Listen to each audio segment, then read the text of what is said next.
So today we're going to move into a conversation about NLP coaching. Um, and some of you may be familiar with Janie. So Janey Bell, member of our faculty team, executive coach, coach supervisor, uh, master trainer of NLP as well, which is the reason why I'm in conversation with Janie today. Um, so Jenny, just before I say anything else, anything you'd like to say to the group at the start of the session? No, it's just really good to be here. I'm really pleased to see so many people and see some familiar faces, which is nice. Yeah, just looking forward to where our conversation goes. I will try and keep on track because it's such a huge topic. So, Damien, I'm relying on you to rein me back in if I go slightly off track. Mm-mm. Yeah, looking forward to it. Thanks, Janie. Well, and you know, our relationship goes back a number of years. We we I think it was back in about 2004 that we first started connecting. Um, and that was through I suppose you were an executive coach working with my organization at the time, Yeah. and obviously back then we had a number of conversations around NLP. I think, um, but let's just start with a bit about you, Janie, and your background. I think it'd be helpful for people to understand around, I suppose, you know, what brought you into training in NLP and any experiences you want to share about therefore being an NLP coach. Yeah. So how I got into it was I did an MBA 20 odd years ago. And as part of that, I did a creative management module. And they brought along an NLP trainer, and he did a sort of an hour session at one of the sessions we had. And I just was really curious and interested about it. So I went off and bought some books and read them and thought, interesting. And then found a local evening class that I went to for 3 or 4 months. And then I was actually 8 months pregnant with one of my daughters and decided that I had to do an NLP class before I gave birth because obviously everything was going to come to an abrupt halt afterwards, I thought. So I found a course that was a week's course run by Richard Bandler, was one of the trainers, so one of the founders of NLP. And I went along and did it and fell in love, loved it, thought it was wonderful. If I'm honest, at the end of the week, could I have told you what NLP was about? I'm not sure I could have done, but I was just enthusiastic and had some really personal breakthroughs and change and was so enthusiastic about it all. And then, so had my daughter, and then within a few months came back and did my practitioner, did my master practitioner, then decided to go to the States and do my trainer's training, which was, yeah, that was great. So I did my 4-week training in the States. Well, my daughter was about 9, 10 months old, so that was quite an undertaking. And then just since then, that's what I've been using. That's how I got into coaching initially, because I went along to in fact, it was your organisation. I went along to HRD. They were doing how they do the big conferences. I went along and I was helping out with a trainer of NLP and got chatting to your predecessor, who got on really well with me and liked me and said, I really want you to come and do some work with our organisation. So that was really where it sort of started off organisationally, was with your predecessor in your organisation. And since then, so I've trained, I'm what I call a straight coach as well now, but I use my NLP is so fundamental to how I coach that I sometimes, today I had to stop and think about, what do I use? It's so become so unconscious that I had to really stop and think about, what do I want to talk about? What can I tell people and share with them that would be helpful and useful? So that's a sort of very potted history of how I got into NLP. Thanks, Janie. And so maybe it leans into a bit of so I'm sure we're going to talk about modeling at some point, I imagine, but a sense of thinking now about NLP coaching. Mm. What would you say are some of the principles that when we talk about NLP coaching, we're talking about your practice really. What are some of the principles that underpin Well, NLP coaching? it's probably useful to think about, I'm sure most of you here maybe know what NLP stands for, but it's got this lovely catchy title, Neuro-Linguistic Programming, which sounds so interesting and wonderful. And basically that is really, when we think about the neuro, is about our brain. How do we process information? There's sort of around us every minute, there's like 2 million bits of information. I don't know how they've worked that out, but they have. And so we've got all this information around us, and we each process that information differently. So we take in the information through our senses. We've got these unconscious filters that we run based on our beliefs, our values, the experience we've had to date. So all that information comes in and we filter it down into manageable, usable chunks for each of us, but we all do that differently. So that's sort of something I think is useful. So the L is for language, it's about linguistic, how we process that information we take in, how do we turn it into something useful for ourselves, and we use our own language internally and externally to communicate. So we communicate internally, make sense of the world, have thoughts around what we've processed, and then have conversations around that. And then the programming is really about what we do habitually. How do we make sense of the world? So it's really thinking about, what are the steps that we take, our sort of own internal strategies. In order to do something, we have steps that we take, which is using all the filters I've just mentioned. And that translates into thoughts, and then we take specific steps. So all that sort of kind of gives a background. And if you imagine that we're all unique, every single one of us is unique. So we all have different experiences. I could interview each of you after this, and you could perhaps, you would all take maybe something different from the conversation that we're having, based on who we are as individuals. So it really is, it's that sense that we're all we all have our own perceptions, and they are subjective. And I think that sort of sits at the heart of it for me, is that we make up our own reality, based on who we are and everything that's gone before. And my question is, how useful is that reality? Do we know it's true? Can we have a different reality? Can we interpret it differently? So you often hear one of the phrases, they talk about the presuppositions of NLP, and they are basically sort of principles that have been taken on board, and they are, they sort of sit underneath NLP. So we assume them to be true, and we believe they're helpful. So you'll hear things like the map is not the territory, respecting other people's maps of the world as well. Those are things that sit at the heart of it. And there's no failure, only feedback, which I think is really, really important to remember that. So basically we're all perfect. We all work perfectly, and we get what we focus on, what we want to achieve. So I think, so there's the principles that underline it. I think it's probably even taking a step back as well, thinking about, what are the key things in NLP. So the first thing is, for people to look at what are the results you're getting. So really look at, what am I achieving here? Is it what I want to achieve? So look at that. What results are you getting? Are the steps that you're taking to get these results, are they effective? Is it useful what you're doing? Could you do something differently? And then what can you change? What is it that you can change? And so NLP was built on the idea that we could all learn from everyone. So we could model someone, as you mentioned earlier. How do we model someone? How do we look at someone and think what they're currently doing? What can I absorb from that? What can I take on board that's really going to be helpful for me in order to achieve what I want to achieve? So that sort of sits at the heart of it. And I think what's important, when I was trying to think about what I talk about today, when we talk about, what do you want is one of the key questions in NLP, I think. For me, this is my personal. I mentioned that I went to the States and did my training, and that was 4 weeks of training. And I had a young family, and initially I thought, I can't possibly go. I thought of all the reasons why I couldn't go, all the problems that might exist. And then I just sort of stopped and thought, okay, so what do I want? And I thought, I really want to go to this. And when I really got clear and thought, yeah, I really want to go. So this is what I want. I want to go for this 4 weeks, have the best experience, the best learning experience, be fully absorbed and present for it. And I want to make sure everything's running as effectively at home as possible. So once I had that clear thought, then I could put in place all the different steps that I was going to take in order to go to the States.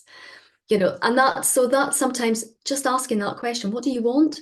I think can be so powerful, because we often get caught up on what we don't want.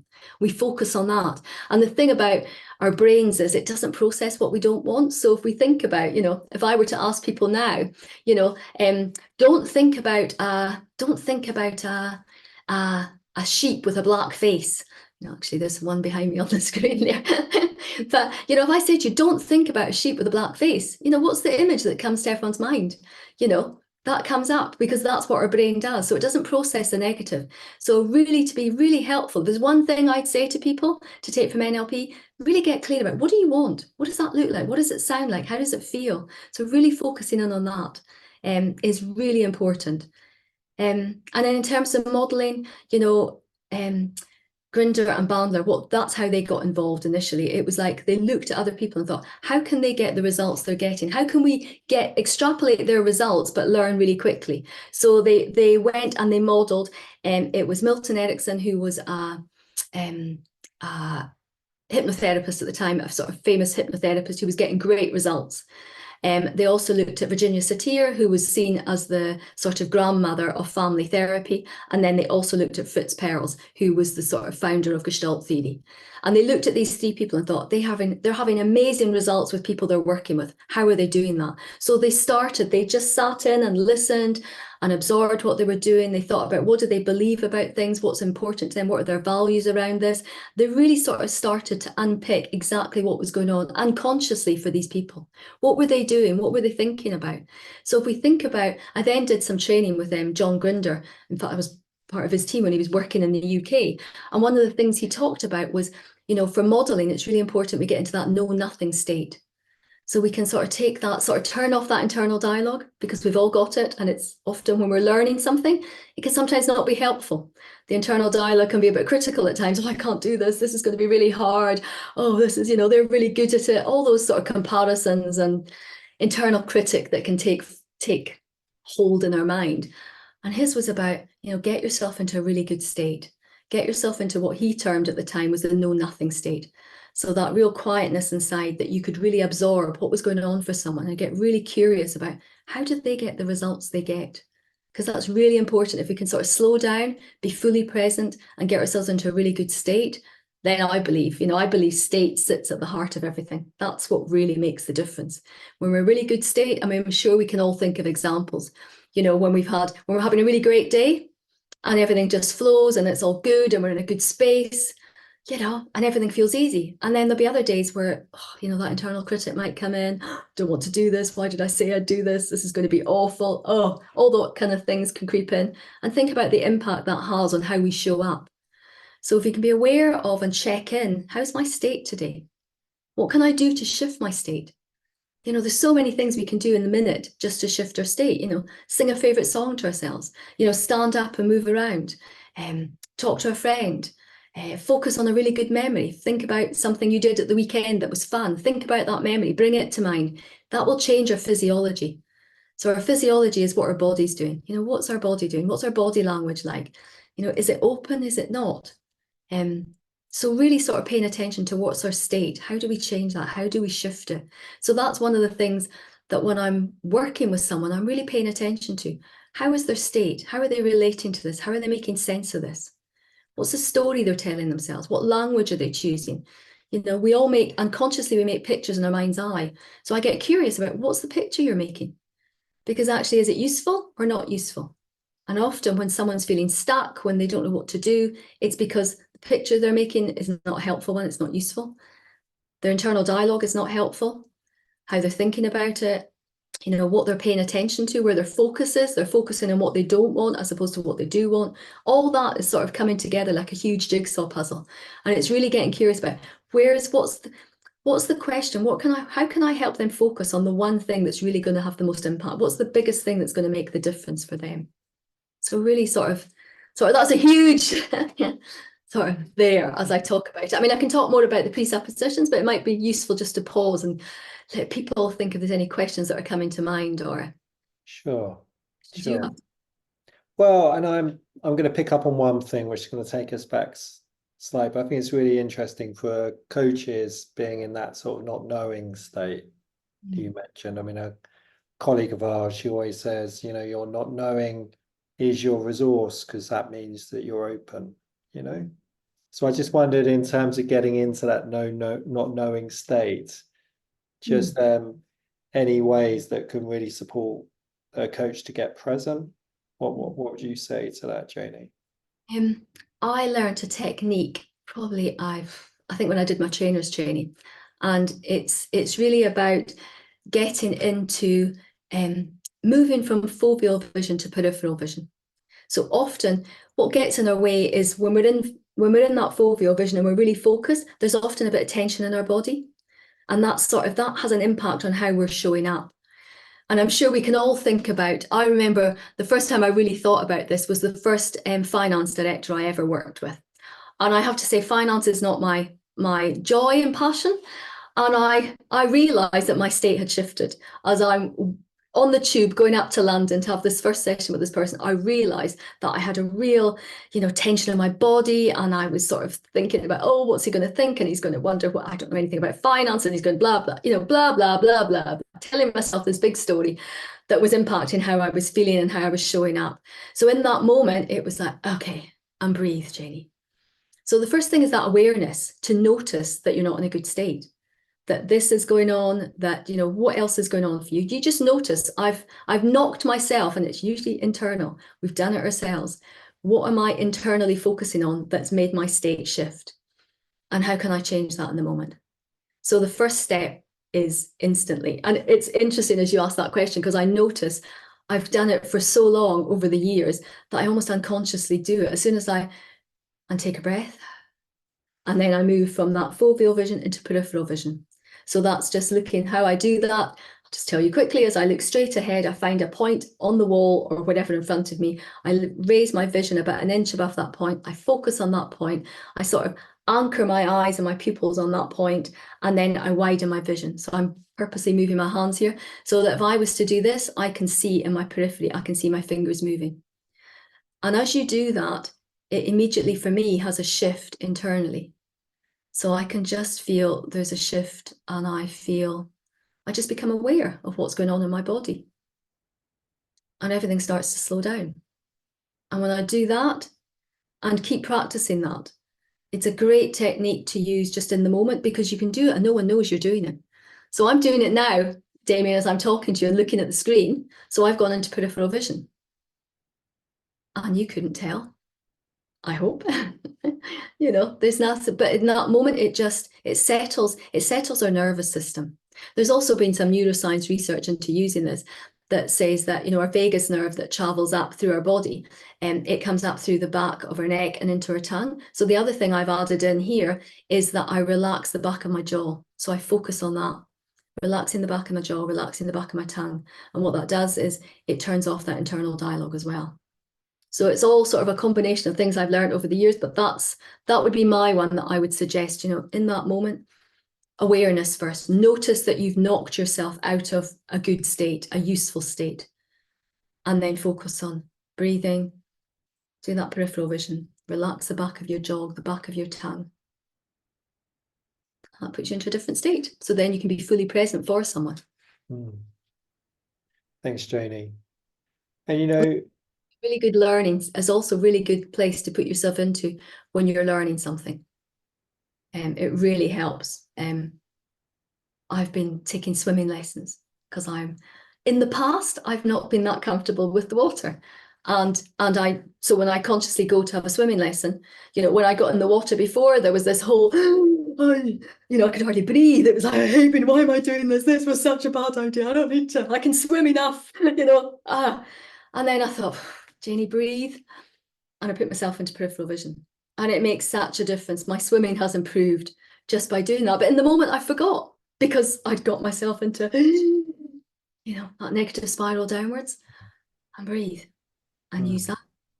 So sometimes you might forget, but at some point that awareness will kick in, and then it becomes almost automatic, so you don't have to consciously think about it.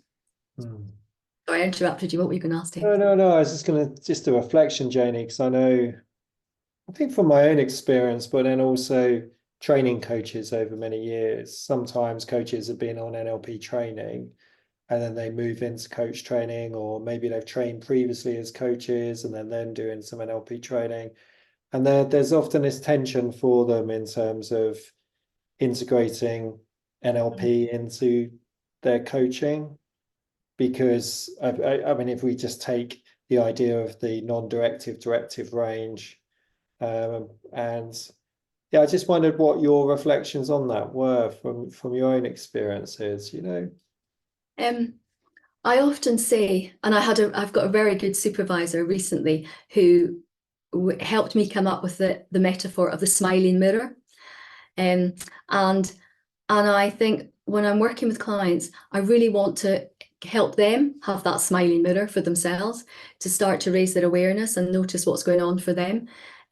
So if I'm using a particular technique, so I'm going to that directive end of the spectrum, then what I will do is, I've already had the contracting conversation about, I will bring in, if it's appropriate, if it's helpful, if it's useful, I might bring in some NLP techniques, and check, are they okay with that? So in the moment I'll say, I've got a technique that I think might be useful. Can I share that with you? So I'll share that with them, and then I'll introduce the technique. We'll do some work, and then again, straight back to that non-directive end. So having used that, what are your thoughts now? Where are you now? How are you thinking about this? What are you taking from that? So it's always about keeping responsibility with them. And often, not often, actually, I think it's really important. I think NLP sometimes, I think I mentioned when I first did I did it the wrong way around. I couldn't get on a practitioner course. I was so desperate to get on a NLP course before I had my daughter that I blagged my way onto a master practitioner course because I said, I've done lots of stuff already and I've read loads of books, and they were like, oh, okay, you can come on. So I did that. So at the end of the week, it was like, wow, that was really transformational. That really felt transformational. And people around me were noticing, they were like, what have you been doing? And I'm like, I don't know, but it's been really, really good. I've really enjoyed it. And they're like, oh, okay. And I think sometimes that's what can happen with NLP. You've got someone who can pick up and notice and help you transform your world, but then they walk away and you don't really know what happened. So I really want to help people identify what can be a new strategy, what works for them, so they know when we finished working together, they've got tools and techniques that they can use for themselves. So I'm consciously explicit about that, and sort of maybe not at the time I'm doing it, because I want the chance for, once we know that shift has happened and the change has occurred and they're in a different space, then I'll go back and share with them the tool or technique that they can use it on themselves, because I think that's really important.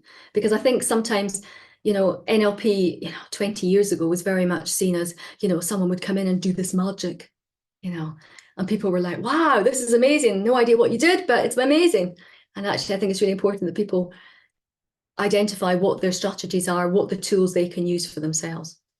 So I think I'm very explicit about going between the two and what I'm doing. Mm-hmm. And if there were a couple of key pieces of advice you would give coaches from your NLP perspective in terms of having more impact with their clients, what might you say, Janie? I think there's something about helping the client identify what the problem is, what the issue is, and then helping them really clearly work out what the outcome is they want to achieve, how they want to be different, what will be different, how will they be different at the end of the coaching program. And then in between the two, it's what the resources. And sometimes there's resources unconscious, so it can be something about someone's beliefs, someone's values, how do you raise their awareness and help them make a shift? Because and this is my take on it, that the people I work with are all really smart, intelligent, successful people. If they could have fixed this particular issue by themselves, they would have done. And actually, there's something going on that sits below the surface. There's something in the way they're filtering their information that they're not aware they're doing. It could be an old belief that's in there. It could be something around their values that's not serving them well now. It served them at some point, but now it's not useful in terms of what they want to achieve now. And so helping them identify what that is, bring it up to the surface, raise their awareness. So it's almost like, I said about the smiling mirror. The other one has been a bit of a detective. What's going on? I sometimes say to, well, I don't sometimes, I say to clients, it's about looking for those moments, where there's a shift in their state, and you can just, sometimes it'll be really subtle, and it's like, what just happened there? And they're like, oh, what thought did you have? What did you say to yourself? What picture did you make? If I had £1 for every time a client had said to me, oh, I didn't make a picture, I'll go, okay. And if you did, what do you think it might be of? And then I'll get exactly detail of exactly what the picture is that they're making. And then it's about, okay, so what is it? What's a useful picture? So it's helping them raise their awareness and make some shifts. And being really present. NLP is all about rapport as well. How do we create rapport with someone? And I think that's probably one of the most fundamental skills of NLP, that not just that in the moment, but how can we be like the other person in terms of their beliefs, their values, the language they're choosing to use. Something as simple, we reflect back someone's language. And I think that's, for NLP, for me, is about really paying attention to what's the language, what's the tone of voice they use when they use that particular word, because there's so much that we can help with them in terms of their choice of words as well. So it's being fully present, building rapport. Yeah. Thanks, Janie. And I saw a question come up earlier about books that and I saw someone recommended Sue Knight's NLP at Work, which was, I'm just seeing it, which was Joe who recommended that. I just wanted, again, any other resources that you would point any coaches to? I actually picked out of this is a really little book. It's called The 5-Minute NLP. It's by Collins Gem. I presume it's still available. I've had it for years, and I put it in my bag every so often when I'm traveling and just pull it out and read it. It's just a sort of neat little, brings it to life for you. It's not too detailed. It just gives you an overview. There's lots of good books out there. Trying to look behind me. What's the one? I've got Joseph O'Connor as well, NLP workbook, that's good. Transforming Yourself, Steve Andreas, that's a really old book as well. But I quite like that one as well. Diltz's book is useful as well. Yeah, those are the ones that come to mind initially. Thank you. Just anything else, Janie? Final 20 seconds or so. Just anything else you would like to say just before I start to bring today's conversation to a close? Yeah, it's about really helping someone identify if it's not useful what they're doing, what can they do different? So having that flexibility and curiosity, I think the two qualities for me that sit at the heart of NLP. If I can be curious about what's going on, if I can be flexible, because that's where I could bring a bit of flexibility to the world at the moment. That would make such a huge difference, because we get into this I'm right, you're wrong. And actually, if you can be curious about someone else and think they're taking the best choices that work for them, and just have a bit of respect for their model of the world compared to ours, and be curious about where there might be overlap and where we can build bridges together, I think that would be, really important. Thank you, Janie. And in some ways, you sharing that takes you back to the presuppositions of NLP, and I think that's a good collection of principles that I think as coaches we can really relate to as well in terms of our work. Actually, the next thing that we're going to do in the next few weeks is a blog on the presuppositions as well. So that'll be people can get that as well. Great. Thank you. So I appreciate we're at time. Thanks, Janie, for taking this time and sharing during this session. I'm sure that's been helpful and has enabled a number of reflections from the group. Just before we close, I'm going to just quickly point to our next sort of bite-sized CPD session, which is with Paul Golding, and it's on the concept from Japanese concept of wabi-sabi, which is the psychology of imperfection, which I'm sure will be helpful for us as coaches as much as for our clients as well. So hopefully you're about to join us for that one. Thanks again, Janie. Sure. Thank you. And I'll bring today's session to a close. Thanks, everybody, and see you soon. Thank you all.